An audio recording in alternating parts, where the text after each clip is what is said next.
ang atong higugmaon kay diha kaniya maangkon ang kalipay kay diha kaniya may kinabuhi kayo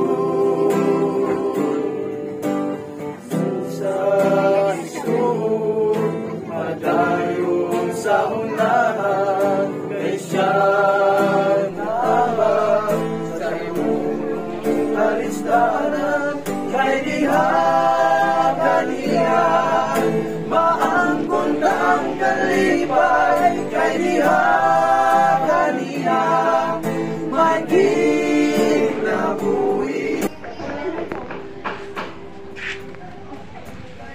Imong foto, foto ba na? Banggala? Oh, suman pod. Ang mga gwapo, mga gwapa. Himo. Weh.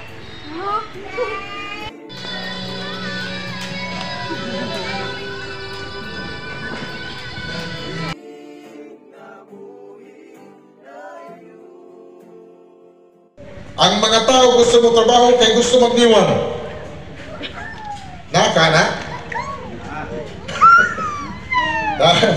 Nako'y kauban, nako'y amigo sa unang nag-work sa publishing. Ang tao mangabang og balay.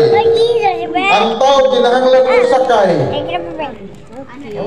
Gani ang nangulo ka nato nga ato yung pangita o gipaabot na ang iyahang pagpangulo mahaom sa ato ang naghisgot usab nga hitabo nagkuan gihapon sila murag na blindfold gihapon ang mali nadawat ang dili maayo murag gi-okay na lang.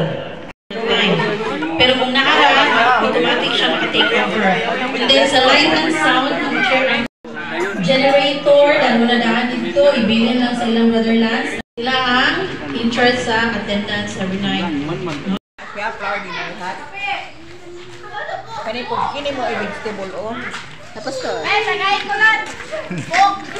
Bok! Bok dia! Pesos ba? Kapaso yung dila. Ang pastor. Kaon, sige ah. Wala ganito ang pastor o. Pinabring ito ang pastor. Usa klaseng sadana na. Kuan. With fishball, with... Amot sa kanga ni. Di masabot ni. Anon anon. Oh. Bel, unsa man imong sudan Bel? Basta sudan ni, wag kabalo ni. Ah. Basta mo na na ah. Puta ti busog ah. Bibo. Bibo diri mga kaigsunan, tanawan nyo sa likod pag human mo pirusip. Ah. Kaon mi kay kayong nabilin. Kaon ta. Ali. Hudto ta ni. Oh, Ang bilin. hudto ta ni kay pastilan daghanang nabilin, makalilisang. Napay kape. Kape dito. Kape o.